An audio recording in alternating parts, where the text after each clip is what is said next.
the Fantasy Source Baseball Podcast. My name is David A. Arnott, sitting here with Bill Bender. And for most fantasy baseball leagues out there, they've received a major shakeup thanks to one big injury. Albert Pujols out 4 to 6 weeks with a fractured forearm, I think it was. And the most recent reports are saying it's more likely to be closer to the 6 weeks or beyond than it is the 4 weeks, because apparently he might have to wear a cast for those full 6 weeks. Yeah, it's funny. My aunt sent my 11-week-old son a Pujols jersey this week. She lives in St. Louis, and I Facebooked her this morning and said, I'm not going to let him wear it for the next 4 to 6 weeks. So, but, it just hasn't been Pujols' year. I mean, starting with the contract dispute and then he didn't really hit up to his standards early in the season, and now this. I mean, he's a mere all-star caliber player. Right. Not the all-world. I think, some of the reports of him being on the demise were way exaggerated. I mean, he's still hitting .279 with 17 homers and 45 RBIs, and there's no reason to believe when he comes back from the injury that he won't be hitting again. And I still think he'll do enough to be considered the number one player in fantasy baseball no matter where he's playing next season. Now, do you think that, more relevantly to fantasy-specific concerns, do you think the third base experiment is over because of this?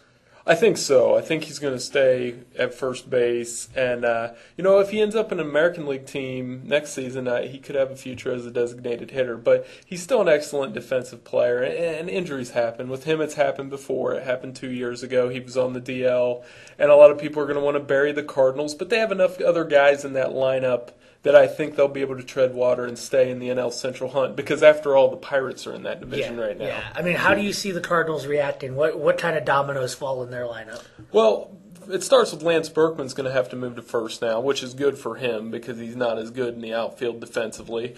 It hurts him not having Pujols in the lineup from a production standpoint. He may take a little step back because he's not going to see the same pitches. Berkman's been great for owners this year, so a little bit of patience. Matt Holliday has been great too. Yeah, absolutely. So those guys can still hit. It's just not having Pujols in front of them. They may see a couple extra pitches that they didn't see beforehand. John Jay is going to play in the outfield now, and I think he's a great pickup. He may still be available in your league. The guy's hitting 300. He's a former second-round pick. He's just needed that opportunity to get some extended playing time, and I think he gets it now. I mean, having watched him play this year some and also looked at and studied him as a potential pickup just in weeks past, I feel like, and just correct me if you differ with this, I feel like his ceiling isn't all that great, but especially in deeper leagues, he's well worth the pickup. I mean, just about any league, he's well worth the pickup just on the off chance that he does continue hitting 300, and he does provide that, on a season-long scale, he might hit 300, 10 home runs, 10 steals type thing. That's very valuable to have around. It's doing the things that Tony La Russa players typically do. Maybe not great, but enough to be a fantasy factor. And they're going to get David Freese back next week, too, and he's another guy. Doesn't have a huge ceiling as a third baseman, but does enough that he can contribute maybe out of that corner infield spot in all formats. Now, while the Cardinals might not necessarily be in on these thoughts, the trade deadline, the Major League Baseball trade deadline, is coming up at the end of July. Is there anything that you're looking at that fantasy owners ought to be keeping their eyes on? Well, I wrote on the Fantasy Source this morning an entry about Carlos Beltran, a guy that's already in that trade rumor mill that owners tend to overreact when they hear their players in those rumor mills. But like we were saying before we came on, Beltran is the guy the Mets probably want to sell before they get into Jose Reyes, David Wright, and whoever else they're going to sell. And Beltran's a guy that I don't necessarily know if a move would be a good thing for him, considering he's hitting .333 at Citi Field and he hasn't been injured.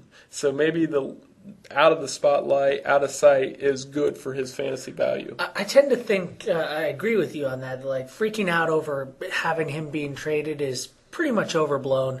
The only exception, obviously, being NL-only leagues. He gets traded to an American League team. It's much more likely an American League team would take him, thinking that they could have him take semi-rest days as a DH every so often. And as a switch hitter, that could be particularly valuable to an American League team where they don't need to platoon him in any way, shape, or form as their DH. Right, and there's no guarantee, like say ends up in Boston, is there a guarantee that he plays every single day? So that's the thing with guys like Carlos Beltran, like Heath Bell's another guy that, is he going to close where he goes or is he going to be a setup guy? I think owners, you got to pay attention to the rumors, be abreast of what's going on, but don't make any preemptive moves. I'm kind of a guy that I kind of wait till it happens, and once they're traded, then you kind of assess what's going on. Because last year, remember, Adrian Gonzalez didn't get traded last year. So you're definitely suggesting that if you own Heath Bell, don't necessarily go out and get those backup relievers, those setup guys, or whoever on the Padres staff just because Heath Bell is being mentioned in these rumors. Right, because Mike Adams could just as easily be traded. The Padres could sell him too. He's a guy that could close for another team or be a setup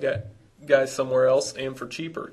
So at the same time, you want to protect yourself and maybe look at some of those other closing options, but it's the trade deadline's not till July 31st.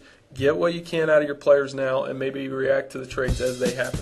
All right, Bill. Thanks for joining us. Thank you.